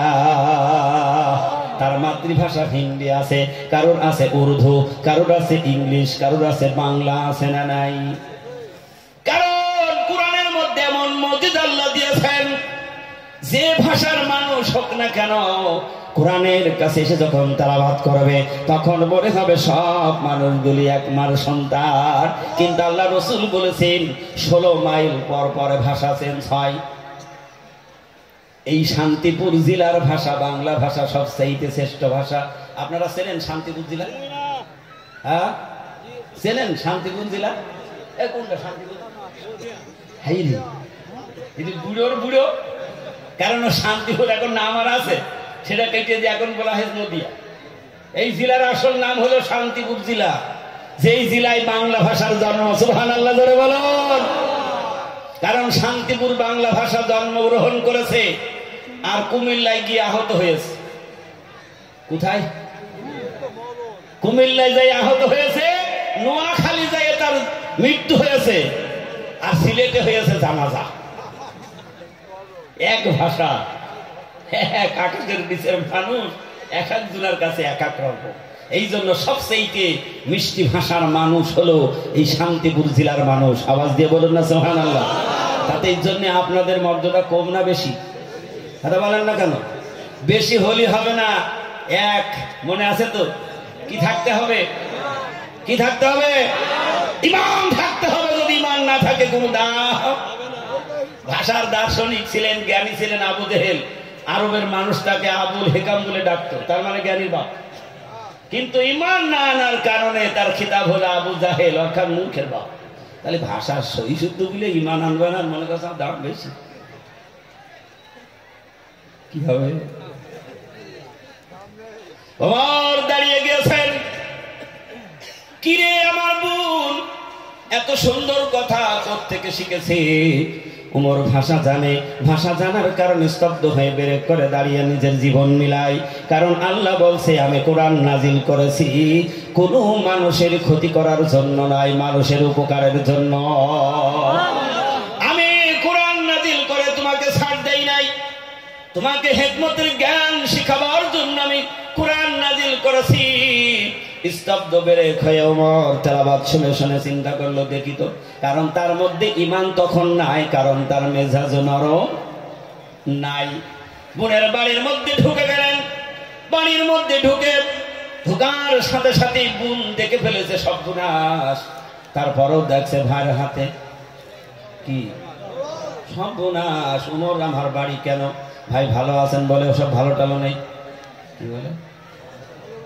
কারণ তখনও তো উমরের মধ্যে কোনো ঈমানের নূর আসে নাই। বোন বলছে ভাই বসো, বলছে না তুই বেরিয়ে আয়। কিতাব প্রমাণ করে বোনের চুলের মুঠো ধরে মারপিট শুরু করে দিয়েছেন। তরবারির উল্টো পেট দিয়ে বারবার আঘাত করেছে, হাত দিয়ে মারছে, লাতি লুটি মারছে। মেরে যখন আক্রান্ত হয়ে যাচ্ছে বোন চিৎকার দিয়ে বলে ভাই তুমি আমাকে কি জন্য মারছো? আমি বুঝতে পেরেছি, কারণ তুমি যেই জিনিসের জন্য মারো মারতে মারতে শেষ করে ফেললো আমার রক্তের সাথে মিশে গেছে, বাহির করা সম্ভব না। কারণ ভাই তুমি জানো না আমি এমন একজন সত্যবাদী আলামিনের কাছে গিয়ে আমি কালেমা তেলাওয়াত করেছি, আশহাদু আল্লা ইলাহা ইল্লাল্লাহু ওয়াহদাহু লা শারীকা লাহু ওয়া আশহাদু আন্না মুহাম্মাদান আবদুহু ওয়া রাসূলুহু। আমি যেই ট্যাবলেট সেবন করেছি আমার শরীরের গোটা রক্তের সাথে মিশে গেছে, বাহির করে দেওয়ার মতো আমার আর রাস্তা নাই। কারণ আমার মধ্যে এনেছে আমি ঈমান। কি এনেছে?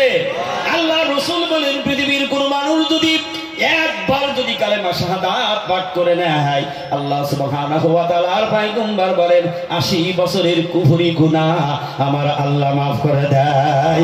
তাই জামানার কুতুবারি বিল্লার বাদশা হযরত মাওলানা সুফি মুক্তাদান গাছী রাহমাতুল্লাহ আলাইহি তিনি কঠিন সাধনা করে করে দেখলেন এই জাতিকে অন্ধকার থেকে বাঁচাতে হবে, তাদেরকে একটা আলোর মধ্যে দাঁড় করিয়ে দিতে হবে, তাদের গুনাহ মাফ করিয়ে যেন পরপারে তাদের পাঠানোর ব্যবস্থা করা যায়। তাই তিনি ওজিফার প্রথমে দিয়েছেন কালেমা শাহাদাত। সুবহানাল্লাহ বলবেন না? যে যত পড়বে সে তত মধু আহরণ করবে, কারণ এই কালাম পাকের এই বাণীটা হলো মধু মধু মধু। এই কালাম পাকের জন্য একদিন মানুষ বেহুশ হয়ে যাবে, পাগল করা হয়ে যাবে। কোন দিন? যেদিন আল্লাহ সুবহানাহু ওয়া তাআলা জান্নাতীদের কাছে কোরআন তেলাওয়াত করবে, জান্নাতের মানুষগুলি সব বেহুশ হয়ে পড়ে যাবে, হুঁশ হারাইয়ে ফেলবে। সুবহানাল্লাহ ধরে বলেন। তাহলে ওই জান্নাতে যাইতে আমাদের মন চাই কি চাই না? কথা বলেন না কেন? জান্নাতে আমরা যাইতে চাই কি চাই রে? কারণ এই দুনিয়ায় যত শান্তি হোক না কেন, এ শান্তি শান্তি নাই। এ শান্তি 2 মিনিটের, কদিনের 2 মিনিটের শান্তি। কারণ 2 মিনিটের মধ্যে কখন চলে যাবো আমি আপনি এর কোনো বিশ্বাস আছে? দাঁড়িয়ে কথা বলছি, বসতে পারবো এর কোনো গ্যারান্টি আছে? আপনারা যারা বসে আছেন উঠে হাইটে বাড়ি যেতে পারবেন, বলতে পারবেন? আজকে দুপুরবেলা ওই আয়াত পড়েছিলাম, আল্লাহ বলছে ইদা জাআজালহুম লা ইস্তাখিরুনা সাআতাও ওয়া লা ইস্তাকদিমুন। নির্দিষ্ট সময় আল্লাহ নির্ধারণ করে ছেড়ে দিয়েছে, 1 মিনিট অপেক্ষাও হবে না, 1 মিনিট দেরিও হবে না। মাওলানা শেখ দুপুরে বয়ান করেছে, এখনো বয়ান করেছে। কথা বলেন না কেন? যে মৃত্যুর হুকুম হয়ে গেলে সে যেখানে যে অবস্থায় থাকুক না কেন কোনো দয়া মায়া চলবে না, মৃত্যু হবে। একজনের জন্য শুধু পাওয়ার, তারা চেনেন? কার জন্য পাওয়ার? হায় হায়, আল্লাহর হাবিব বিশ্ব নবী মুহাম্মদ রাসূলুল্লাহর এই সুপ্রিম পাওয়ার আল্লাহ দিয়েছিলেন। সুবহানাল্লাহ ধরে বলে। কিন্তু যত বড় পয়গম্বর পৃথিবীতে এসেছেন এই পাওয়ার কাউকে দেওয়া হয়নি। বাদশা সুলাইমান আলাইহিস সালাতু ওয়াস সালাম মসজিদে আকসা নির্মাণ করছেন, হাজার হাজার জেন দিয়ে কাজ করছেন। সুবহানাল্লাহ, হাজার হাজার লেবার লাগিয়ে দিয়েছেন। সুলাইমান যখন উপস্থিত থাকতেন পাগল পারা হয়ে কাজ করত। সুলাইমান সরে গেলে আর কাজ ঠিক মতো হতো না। এখন এরকম সারা কর্মচারী আছে না নাই? মালিক থাকলে বড় কাজ দেখায়, মালিক না থাকলে চেয়ারে বসেই ঘুমায়। কারণ মালিক দেখছে না, দেখে নাকি? আসল মালিক দেখে কি দেখে না? কথা বলেন না কেন? আপনি কোম্পানির চাকরি করেন, কোম্পানি তো তার বাসায়, কিন্তু চেয়ারে বসে সব কাজ ফেলেছি কি করেন? দেখবেন মাথা নাড়া মানে কি? ঘুমায়। কিন্তু আসল মালিক দেখে কি দেখে না? সুলাইমান এত বড় বাদশা, মৃত্যুর পয়গাম এসে গেছে। আল্লাহু আকবার বলেন। সুলাইমানকে আল্লাহ তাআলা দুনিয়া থেকে তুলে নেবেন। আল্লাহ সুবহানাহু ওয়া তাআলা ফরিয়াদ করলেন, মালিক আমি বিশ্বাস করি আমার নির্ধারিত সময় মৃত্যু হয়ে যাবে, কেউ তো ঠেকাইতে পারবে না। আর আমিও জানি আমিও থাকতে পারবো না, কিন্তু আমার একটা ফরিয়াদ আল্লাহ, আপনি আমাকে মারেন আর না মারেন, কিন্তু আমাকে একটু সুযোগ করে দিতে হবে এই মসজিদটা নির্মাণ করা পর্যন্ত। আল্লাহ সুবহানাহু ওয়া তাআলার পক্ষ থেকে আওয়াজ এসে গেল, সুলাইমান আমি আল্লাহ যা কলম চালিয়ে দিয়েছি এই কলম ঘুরিয়ে আমি আল্লাহ নেব না। কালাম পাকের মধ্যে আল্লাহ বলেন ইদা জাআ আজালুহুম লা ইস্তাখিরুনা সাআতাও ওয়া লা ইস্তাকদিমুন। নির্দিষ্ট সময় মৃত্যু হবে। আল্লাহ বলেন সুলাইমান তোমার ওই কাজটা হওয়া পর্যন্ত, মৃত্যুর পরও আমি আল্লাহ তোমার রেখে দেব। কি করবেন? আল্লাহ তোমার কানে আমি তোমাকে রেখে দেব। আল্লাহ সুবহানাহু ওয়া তাআলা বললেন সুলাইমান তুমি যে লাঠি ভাত দিয়ে দাঁড়িয়ে আছো, তুমি দাঁড়িয়ে থাকো, কিন্তু তোমার মৃত্যু হয়ে যাবে, কেউ জানবে না, বুঝবে না। তুমি ওই অবস্থায় দাঁড়িয়ে থাকবা আর কাজ দেখবা অটোমেটিক চলতে আছে, কেউ জানবে না যে সুলাইমান মরে গেছে। কারণ কথা হচ্ছে আল্লাহর সুলাইমানের সাথে ও লেবাররা তো জানে না। সুলাইমান যাও একটু সময় এদিক ওদিক যাইতো, ওই দিন থেকে লাঠি ভাত দিয়ে 24 ঘন্টা দাঁড়িয়ে আছে। সুবহানাল্লাহ ধরে বলুন। এই দাঁড়ানো একদিন নয়, 2 দিন নয়, আল্লাহর পয়গম্বর সুলাইমান 2 বছর দাঁড়িয়েছিলেন। কত বছর? 2 বছর দাঁড়িয়েছিলেন লাঠি ভাত দিয়ে। কিন্তু ও লাঠি নিচের থেকে থেকে মাটিতে মাথা, ওই পোকা আল্লাহ লাগিয়ে দিয়েছে। সুলাইমান তো পড়বে না, দাঁড়িয়েই থাকবে। লাঠি তারে কেমনে সরাই দেব, মানুষ টের পাবে না। না না, ওই পোকা লাগিয়ে দিলেন, লাঠি খাচ্ছে। খেতে খেতে লাঠি শেষ হয়ে গেছে। আল্লাহর পয়গম্বর সুলাইমান পড়ে গেলেন। সুবহানাল্লাহ। কিন্তু তার রূহ তুলে নিয়েছেন। সুলাইমান যেমন সেমন করে আল্লাহ রেখে দিয়েছেন। কারণ আল্লাহ রাব্বুল আলামিন কালামে হাকিমের মধ্যে সূরা বাকারার মধ্যে বলেছেন, আল্লাহ বলেন, আমার মুমিন বান্দা যারা, ঈমানদার যারা, আমার বন্ধু যারা, তাদের মৃত্যু হয় না। আমি আল্লাহ তাদেরকে একটু পরিবর্তন করাই, ওই জগৎ থেকে আর একটা জগতে আমি আল্লাহ পাঠাই। সবাই দেখলেন কিরে সুলাইমান হঠাৎ লাঠি ভেঙে পড়ে মারা গেল। সুবহানাল্লাহ বলবেন। কিন্তু সবাই এসে দেখলো সর্বনাশ, এ তো এখন মরা নয়। যারা কবি, সম্রাট, বৈজ্ঞানিক এসে রিসার্চ করছে, দেখবেন অনেক ডাক্তার হাত ধরে বলে, বেটা তোরা 10 দিন ধরে জ্বর। কিন্তু বর্তমানে এখানে ধরা ডাক্তার আর পাওয়া যায় না। জ্বর হয়েছে, আগে টেস্ট দেবে, 10 প্রকারের টেস্ট করে। কথা বলেন না? তাহলে আগের ওই ডাক্তার আর এই ডাক্তারের মধ্যে পার্থক্য আছে না? না, আগে এখানে ধরিয়ে একটু 2 ফুট ওষুধ দিতে পারতো, যা খারাপ। আবার ওই দেখা আছে মা বাপ কি করে জন্ডিস হয়েছে, আইরে পাতার রস আর কুসুর গুড় খাওয়াই দিয়ে ভালো হয়ে গেছে। আরে এখন যাওয়ার আগে সেন নাই, তাও ভালো। কথা বলেন না, রাগ হচ্ছে। যদি কোনো সিগন্যাল বুঝতে পারছেন, কি করবো, শেষ করবো না? কি করবো, শেষ করে দেবো? চালিয়ে যাও। মানুষ সব খেয়ে উঠে বাড়ি চলে যাচ্ছে, আর আমি খালি মাঠ নিয়ে বসে থাকলাম। সুলাইমান ডাক দিলেন, মালিক, কারণ এরা কাজের ফাঁকি দেয়, যারা কাজটা সমাপ্ত করতে পারে, আল্লাহ তুমি সেই তৌফিকটা দাও। আল্লাহ বলে, সুলাইমান, কিন্তু আমি রুহু ঠিক নির্ধারণ সময় নিয়ে নেব, তোরে দাঁড় করিয়ে রাখবো। সুবহানাল্লাহ ধরে বলেন। তাহলে আমি আপনি সুলাইমানের মতো অত বড় দামি মানুষ হইতে পারি নাই। যেই সুলাইমান, আল্লাহ তার একদিক থেকে দুনিয়ার সম্মানী করেছিলেন, আর একদিক থেকে তিনি পয়গম্বর ছিলেন। সুলাইমানের বাবা পয়গম্বর, দাদাও পয়গম্বর। সুবহানাল্লাহ ধরে বলেন। আল্লাহ তাআলা সুলাইমানের মধ্যে এমন মুজিজা দিয়েছিলেন, সুলাইমান একটা তক্তার উপরে বসতেন আর বিসমিল্লাহর তেলাওয়াত করতেন। তক্তাটা হেলিকপ্টারের মতো করে উড়িয়ে নিয়ে যেত, যার কোনো ইঞ্জিন ছিল নাকি, খালি তক্তা সুলাইমানকে উড়িয়ে নিয়ে যেত। এতবারই সম্মানী পয়গম্বর দুনিয়ার বাদশার জন্য 1 মিনিট অপেক্ষা করা হয় নাই। এই জন্য জামানার কুতুবারি বিল্লার বাদশা মউত নামের হেড নামায় শুনিয়ে দিলেন, আগা আপনি মউত সে কোই বশর নেহি, সামান সাও বরসকা হাই, কালকে খবর নেহি। 100 বছরের জন্য গাড়ি বাড়ি খাবার সব মজুদ করেছ, কিন্তু আগামীকাল মৃত্যু হয়ে যাবে, এই খবর তো জানা নাই। জানা আছে কারো? কথা বলুন না কেন? এই জন্য উমর বোনরে পিটানো শুরু করলেন। বোন ডাক দিয়ে বলেন, ও ভাই, আমি বুঝেছি তুমি আমাকে মারছো, কিন্তু আমার পাশে যদি আমার বাবা থাকতো হয়তো সাহায্য করতো। আমার মা থাকলে আমাকে বুকে আড়াল করে নিত, কিন্তু মাও নাই, বাবা নাই, তুমি আমার ভাই, তুমি আমার মারো, তোমার মনের যত স্বাদ মিটাও, মার খাইতে খাইতে মরে যাব, তবু আমি জাখির জামানার পয়গম্বর বিশ্বনবীর প্রতি মান এনেছি, কালেমা গ্রহণ করেছি, আমি ওই কালেমা ছাড়তে পারি না। এর নাম হলো ঈমান, আর ঈমান হলো এক। কি মনের মতো পিটালেন, পিটাতে পিটাতে বুড় যখন ওই কথাগুলি বললেন, উমর চিন্তা করলেন, দেখি তো কি করছিল, বল। আচ্ছা বলতো তুই কি করছিলি, ঘরে কি বলছিলি? বলে, আমি কিছু দুনিয়ার কোনো কিছু করি নাই, আমি একমাত্র উপরের ওই মালিকের মুখের জবানের বাণী আমি তেলাওয়াত করতেছিলাম, তার নাম হলো কোরআনুল কারীম। বলে, বোন রে, আমি তো শুনেছি, কিন্তু তুই কি আরেকবার আমাকে শোনাবি?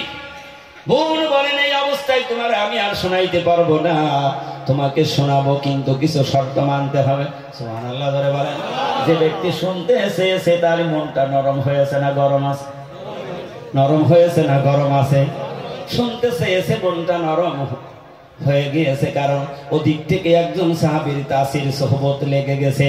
আবার বোন তিনিও হলেন আল্লাহর মনোনীত বান্দি, তারও তাসির সোয়া লেগে গেছে উমরের গায়। এই জন্যই জালালউদ্দিন রুমি রহমাতুল্লাহ আলাইহি বলেছেন, সোহবতে সালে তোরা সালে কোনাদ, সোহবতে তলে তোরা তলে কোনাদ। কোন মানুষ যদি সৎ মানুষের সাথে যদি তার সম্পর্ক হয়ে যায়, ওই মানুষটাও সৎ মানুষ হয়ে যায়। সুবহানাল্লাহ বলবেন না? একদিক থেকে কালাম পাকের নূর ভিতরে ঢুকছে, আর একদিক থেকে আল্লাহর মনোনীত বান্দা বান্দির সাথে তার মেলা হচ্ছে। বলল ভাই কিন্তু শর্ত হবে। বলে কি? বলে যদি তোমাকে আমার শোনাতে হয় তাহলে তোমাকে কিছু পাক বানাতে হবে, আমার বাড়ির পানি দিয়ে গোসল করো। ওমর তাই করলেন, দেখি তোর মধ্যে কি আছে। গোসল করলেন, বলে ওযু বানাও। উমর তো জানে না কি ওযু কেমনে বানাতে হয়। বোন প্র্যাকটিক্যালে ওযু বানিয়ে দিলেন, নিজের জায়নামাজের উপরে বসিয়ে দিয়ে বোন তেলাওয়াত করছে, তানজিলাম মিম্মান খালাকাল আরদা ওয়াস সামাওয়াতিল উলা। ব্যাখ্যার দিক থেকে গেলে রাত সব শেষ হয়ে যাবে। বোনের তেলাওয়াত শুনে আর উমর তো ব্যাখ্যা বোঝে, কারণ আরবি ভাষা তার তরজমা মানে সে জানে। কারণ যারা আরবি জানে তারা কথা বলেন না, জানে কি জানে না। বাংলা ভাষায় যদি কেউ আমার গালি দেয় ছেড়ে দেবো, বুঝবো কি বুঝবো না? বাংলা ভাষায় যদি আমার স্বাগতম ওয়েলকাম জানাই, বুঝবো কি বুঝবো না? কথা বলেন না কেন? সব বুঝতে পারবো। উমর জিন্দেগি মিলাই হায়, আমার বোন আমাকে কি বলছে আর আমি উমর কোন পথে চলছি। কারণ এটা বোনের কথা না আমার আল্লাহর কথা। কার কথা? আল্লাহর কথা। তেলাওয়াত করতে করতে যখন বোন ওই আয়াতের কাছে চলে গিয়েছেন, ইন্নী আনাল্লাহু লা ইলাহা ইল্লা আনা ফাবুদনি ওয়া আকিমিস সালাতা লিযিকরি। ওমর ডাকতে বলে, বোন দাঁড়া দাঁড়া, আর ওদিকে যাওয়ার দরকার নেই, তাড়াতাড়ি আমাকে পাঠানোর ব্যবস্থা কর। আখিরি জামানার পয়গম্বর বিশ্ব নবীর কাছে আওয়াজ দিয়ে বলুন সুবহানাল্লাহ। কারণ আমার মূল কথা ঘটনা বলার উদ্দেশ্য নয়। যারা ভালো মানুষের সাথে বিরোধিতা করলো তারা আর কি হয়ে গেল? নির্যাতিত, নিপীড়িত, ধ্বংস হয়ে গেল। আর যারা তাদের সাথী হয়ে গেল বিশ্বের শ্রেষ্ঠ মানুষ তারা হয়ে গেল। আল্লাহ রাব্বুল আলামিনের পয়গম্বর বিশ্বনবী বলেন, আমার উমরের মর্যাদা আল্লাহ এত বাড়িয়ে দিয়েছে। উমরের মর্যাদা বাড়ানোর কারণ হলো নবীজির সুহবত। কথা বলেন না? ওমরের সম্মান বাড়ার কারণ হলো নবীজির কাছে আত্মসমর্পণ করার কারণ। ওমরের এত বড় ক্ষমতা পাওয়ার কারণ হলো বিশ্ব নবীর আদর্শে আদর্শবান হওয়ার কারণ। ওমর নবীজির কাছে রওনা করলেন, হাতে কি আছে? হাতে তরবারি। দূর থেকে দেখে আবু বকর সিদ্দিক রাদিয়াল্লাহু তাআলা বলেন, ইয়া রাসূলুল্লাহ, হাবিবাল্লাহ, আবু জেহেলের সাথে যে বেশি দুশমনি করে ওই যে একা একা আসছে। কিভাবে আসছে? একা আসছে। ইয়া রাসূলুল্লাহ, আপনি একটু অনুমতি দেন, আজকে ওরে উচিত শিক্ষা দিয়ে দেব। আল্লাহর নবী বিশ্ব নবী জনাবে মুহাম্মদ রাসূলুল্লাহ সেদিন বলেছিলেন, আবু বকর, আজকে যারা নাফরমানি করবে, যারা দুশমনি করবে, অবিশ্বাস করবে, আমি যদি তাদেরকে খতম করে যদি দুনিয়া থেকে বিদায় করে দিই আবু বকর, তাহলে আমি নবী কার কাছে কালেমার দাওয়াত দেব? আওয়াজ দিয়ে বলুন সুবহানাল্লাহ। না, উমরকে বাধা দিও না। উমর আমাকে মারতে আসছে না, উমর নিজে মরতে আসছে। কারণ ওই দিন আখিরি জামানার পয়গম্বর বিশ্ব নবী জনাবে মুহাম্মদ রাসূলুল্লাহ সাল্লাল্লাহু আলাইহি ওয়াসাল্লাম তাহাজ্জুদের নামাজে জায়নামাজে বসে দুটো হাত তুলেছে কার কাছে? সব হাত মিস হয়ে যেতে পারে, কিন্তু আল্লাহর বন্ধু বিশ্ব নবীর হাত আল্লাহ ফিরিয়ে দেবে না। আল্লাহর নবী যদি একক দোয়া করতেন আলাদা কথা ছিল, দোয়ার মধ্যে কি বা কেন ছিল? এবং ছেলে এবং বোঝেন, বাংলা ভাষার মধ্যে এবং লেখে অথবা লেখে, লেখে কি লেখে না, কিন্তু আল্লাহ রাসূল হাত তুলে দোয়া করেছে। মালিক, আজকে সব চাইতে বেশি শত্রুতা করছে আবু জেহেল এবং তার সাথীরা। আয় আল্লাহ, তুমি ইসলামকে বিজয় করার জন্য হয় আবু জেহেলের আমার ডান হাতের শক্তি বানিয়ে দাও, নইলে উমরে আমার বাম হাতের শক্তি বানাও। আল্লাহ সুবহানাহু ওয়া তাআলা উমরের ব্যাপারে দোয়াটা মঞ্জুর করে নিয়েছেন। সুবহানাল্লাহ বলবেন না? উমরের ব্যাপারে দোয়া মঞ্জুর করে নিয়েছেন। উমর নবীজির সামনে আসছে আর রাসূল বলছেন তোরা বাধা দিস না, উমর আমাকে মারতে আসে না, উমর নিজে মরার জন্য আসছে। সুবহানাল্লাহ। কারণ আল্লাহ রাব্বুল আলামিন তার পয়গম্বরদের মধ্যে এমন কিছু মুজিজা দিয়েছিলেন, পয়গম্বরেরা সামনে যা দেখতো পিছনেও দেখতে পারত। কারণ এই ক্ষমতা দিয়েছে আমার আল্লাহ। আল্লাহ ওই ক্ষমতা ওলি আল্লাহদের মধ্যেও দিয়েছিল। আমিরুল মুমিনিন ওমর ফারুক রাদিয়াল্লাহু তাআলা আনহু মসজিদের মেম্বারে দাঁড়িয়ে খুতবা দিচ্ছে। হঠাৎ খুতবার মধ্যে চিৎকার দিয়ে বলছেন, ইয়া শারিয়াতাল জাবাল, 200 মাইল দূরে জাবাল পাহাড়। মেম্বারে খুতবায় দাঁড়িয়ে বলছে, ও আমার সাথীরা, তোমাদের শত্রু চতুর্দিক থেকে আসছে, তোমরা জাবাল পাহাড়টা পিছনে করে দাঁড়াও। সুবহানাল্লাহ।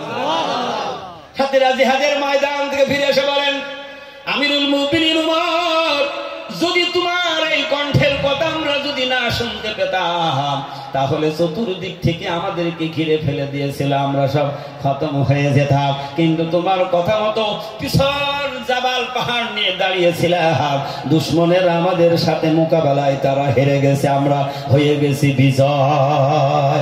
এ পাওয়ার কেমনে উমর মসজিদের মেম্বারে দাঁড়িয়ে পেল?